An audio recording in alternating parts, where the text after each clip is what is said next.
जय हिंद दोस्तों। स्वागत है आपको मेरे YouTube चैनल में और एक छोटा सा आप परिवार बनाया है YouTube का, उसमें बहुत बहुत स्वागत है आपको। आप आज हम इस वीडियो में बात करेंगे SSCGD के ऊपर, जो कि इसमें इसका बहाली का क्या प्रक्रिया है, इसका क्या प्रोसेस है, इसका ड्यूटी क्या है और सबसे पहला चॉइस आपका क्या होगा। तो चलिए हम इसके ऊपर बात करते हैं और इसका बहाली के क्या प्रोसेस है। देखिए, जैसे कि आप लोग सबसे पहले आप फॉर्म भरते हैं, इसके बाद आपका एग्ज़ाम लिया जाता है, इसके बाद फिजिकल लेते हैं, जो कि फिजिकल में आप लोग बहुत ज़्यादा संघर्ष करना पड़ता है। और इसका जो टाइमिंग होता है, जो मेल का अलग होता है, फीमेल का अलग टाइमिंग होता है। और इसके के बाद आपका रिटर्न फिजिकल निकालने के बाद में आपका मेडिकल लिया जाता है। मेडिकल पास करने के बाद आपका जो जो मेन लास्ट प्रक्रिया जो होता है मेरिट लिस्ट का। अगर आप मेरिट लिस्ट में अगर आपका नाम आता है तो आपका इसमें ज्वाइनिंग तय रहते हैं। तो इसके बाद आपका जो चॉइस किए रहते हैं, तो उसमें जैसे SSB हुआ, BSF, CRPF, ITBP, ये सब सारे फौज आप अगर चूज अगर इसमें से किसी में भी होते हैं, जो आपका फर्स्ट चॉइस रहते हैं, अगर उसमें आप अगर नंबर अगर आ जाता है तो आपका फर्स्ट चॉइस मिल जाता है, नहीं तो आपको अदर फोर्स के लिए एडजस्ट करना पड़ता है। तो मेन चीज़ इसमें है कि आपका काम किस फोर्स का क्या काम है। तो अगर आपको क्या आप इस काम से आप इंटरेस्टेड है कि नहीं है, तो आप इस पर निर्भर होकर के आप इसमें ड्यूटी सही टाइम से, मेन चीज़ है इसमें टाइम टेबल की, तो आप उस पर सारे चीज़ इस पे मैं क्लियर कर दूँगा। तो किस फौज में आपका सिलेक्शन होने के बाद इसका ड्यूटी क्या है, तो मैं उसके ऊपर बात करूँगा। तो और कहाँ पे किस बॉर्डर किस फौज को मिला है, सारी चीज़ मैं आज क्लियर कर दूँगा। तो सबसे पहला है BSF के का बॉर्डर कौन कौन सा है। जैसे BSF के लिए पाकिस्तान के का बॉर्डर और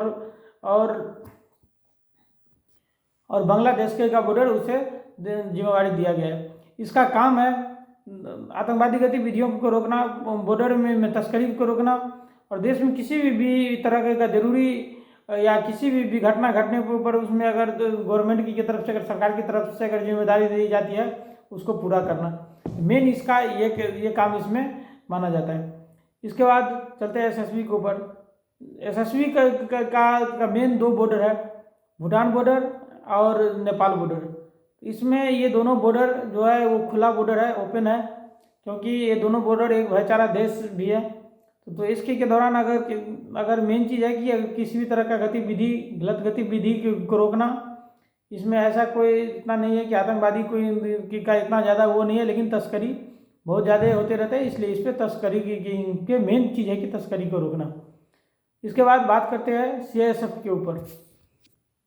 CISF को ऐसा कोई महत्वपूर्ण बॉर्डर नहीं दिया गया है, लेकिन इसका मेन काम है औद्योगिक कारखानाओं का सुरक्षा करना, तेल खजानों का सुरक्षा करना, और एयरपोर्ट में का सुरक्षा करना, और एयरपोर्ट में सभी यात्रियों की अच्छे से सुरक्षा विधि अपना सारा इसका प्रक्रिया कंप्लीट करना। तो जो भी इसमें एयरपोर्ट का ड्यूटी होता है वो CISF का ड्यूटी दिया जाता है। इसके बाद औद्योगिक कारखानाओं का सुरक्षा करना CISF की जिम्मेदारी दी गई है। तो मेन चीज़ ये आपको बताया। इसके बाद चल देते हैं हम ITBP के ऊपर। ITBP को इसका बॉर्डर दिया गया है, तो ITBP में चाइना बॉर्डर दिया गया है इसका, और तिब्बत की बॉर्डर दी गई है। तो इसमें आपको पता होगा कि थोड़ा बहुत चाइना बॉर्डर में घमासान रहती है। तो इसमें मेन चीज़ है कि उस पे बॉर्डर का सुरक्षा करना, खुद की सुरक्षा करना और अपने कैंप की सुरक्षा करना, और किसी भी तरह का आतंकवादी गतिविधि को रोकना। सेंट्रल सरकार की जो भी काम होती है उस पे इलेक्शन वगैरह चाहे या किसी भी जगह पे किसी भी तरह का घटना घटने पर अगर जरूरी ड्यूटी दिया जाता है तो उस पे ड्यूटी को पूरा करना।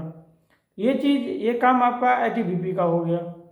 फिर चलते हैं CRPF पर। CRPF एक रिजर्व बटालियन होते हैं, जो कि ऑल इंडिया में सबसे ज़्यादा यूनिट CRPF की होती है, और सबसे ज़्यादा फौज CRPF की होती है।